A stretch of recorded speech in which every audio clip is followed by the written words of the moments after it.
Halo semuanya, dan selamat datang. Pernah ngerasa nggak sih kalau AI itu kadang-kadang kayak nggak nyambung sama apa yang kita mau?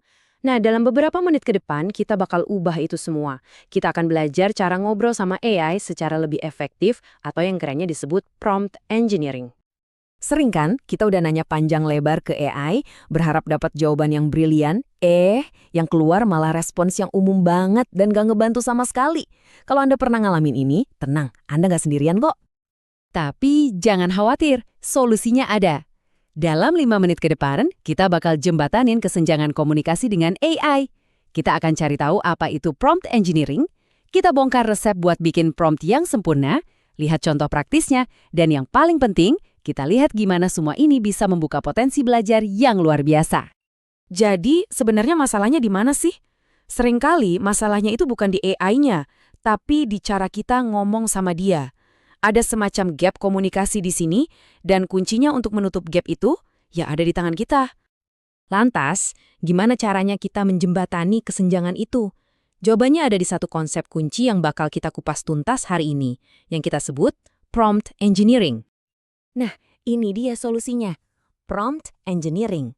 Gampangnya gini, ini tuh seni merancang instruksi supaya AI ngasih kita jawaban yang akurat dan relevan. Anggap aja kita lagi belajar bahasanya si AI, biar dia ngerti persis apa maunya kita. Terus, kenapa ini penting banget buat para pendidik? Soalnya, kalau kita jago bikin prompt, kualitas jawaban dari AI itu bisa naik drastis. Artinya apa? Kebingungan jadi berkurang, siswa jadi lebih gampang paham materi, dan bahkan bisa memicu diskusi dan pemikiran kritis di kelas. Keren kan? Oke, jadi gimana dong cara bikin prompt yang jitu itu? Ternyata ada rumusnya loh, ada semacam kerangka kerja yang jelas banget dan bisa kita pakai lagi dan lagi. Anggap aja ini kayak resep masakan, tapi buat dapat jawaban AI yang sempurna. Kalau kita ikutin langkah-langkahnya dengan pas, wah hasilnya dijamin jauh lebih mantap.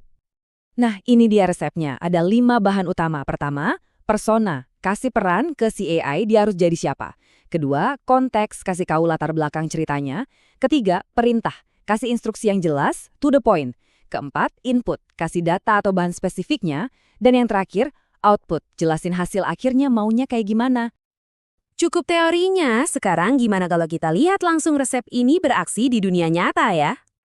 Kita ambil contoh kasus ya. Kenalan yuk sama Ibu Sinta, seorang guru bahasa Indonesia.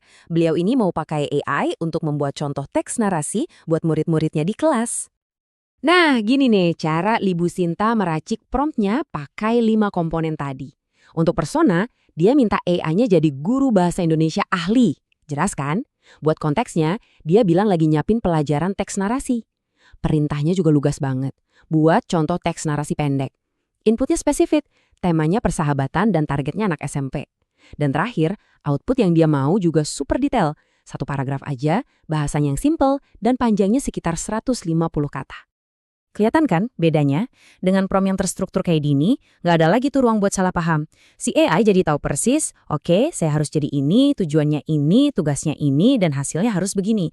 Nah, inilah hebatnya kalau kita punya struktur yang jelas. Oke, sekarang kita udah tahu caranya. Tapi, apa sih artinya semua ini buat dunia pendidikan? Yuk kita lihat gambaran besarnya. Prompt engineering itu bukan cuma soal trik teknis ya. Ini tuh alat yang powerful banget buat menciptakan suasana belajar yang lebih hidup dan interaktif. Ujung-ujungnya, ini soal pedagogi, bukan cuma soal teknologi. Dampaknya, wah, besar banget. Kita bisa bikin pembelajaran jadi lebih dinamis, lebih interaktif, yang pastinya bakal mendorong siswa buat lebih aktif dan berpikir kritis. Dan yang paling penting, kita sedang membekali mereka dengan keterampilan yang memang dibutuhkan banget buat masa depan. Jadi sekarang Anda udah punya perangkatnya nih. Pertanyaannya sekarang bukan lagi gimana caranya, tapi mau bikin apa?